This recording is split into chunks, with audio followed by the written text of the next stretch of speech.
నేను అన్నపూర్ణాదేవిని. అందరూ జాగ్రత్తగా వినండి.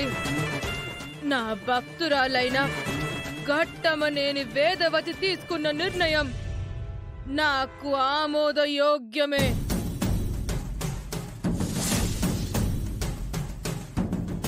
తన కోరికను అందరూ మన్నించండి.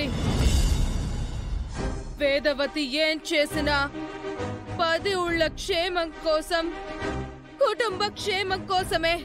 అందుకే ముందుగా ఎవరైతే వారసులని వాళ్ళ చేతుల్లో పెడతారో వారే ముక్కు పుడకను తీసుకోండి. అదే పద్ధతి. ఇది పద్ధతి కాదు. This is not correct. అమ్మని దొరికేసింది. ఈ ఫ్లోలో ఇంగ్లీష్ అవసరమా దేనికి? ఇదేంటి అమ్మవారి ఇంటి పేరు చెప్తుంది, ఇంగ్లీష్ లో మాట్లాడుతుంది? రే, ఫ్లోలో బోర్డు వస్తాయిరా, అవి పట్టించుకోకూడదు. నా మాటని ఎవరైనా ధిక్కరించారంటే నా ఆగ్రహం చూడాల్సి వస్తుంది. ఇదేంటవని నిహారిక గురించి అమ్మవారు చెప్పాలంటే వేరే వాళ్ళని కదా పూనాలి. ఇది దొంగ అమ్మవారి పూనకం బావా. గదిలోకి వెళ్ళలేక ఈ ప్లాను. నిహారిక, నువ్వు నా భక్తురాలు వేదవతి మాట విను, లేదంటే నువ్వు శిక్షించబడతావు. వేదవతి, వారసులు కలిగాకే ముక్కు పుడకనివ్వు.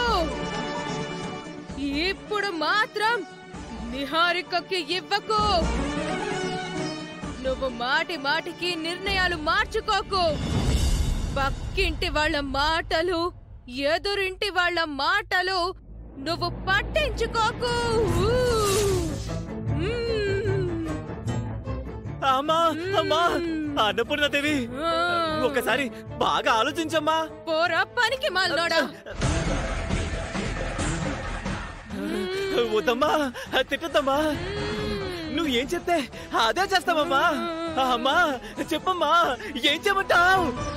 మేకపోతును బలియమంటావా, లేదంటే కోడి పుంజును బలియమంటావా? చెప్పమ్మా. కళ్ళు పోతాయిరా. చెప్పనే. పోలేరమ్మ కాదరా తను, అన్నపూర్ణాదేవి. అందరూ వేదవతి మాట వినండి, వినండి.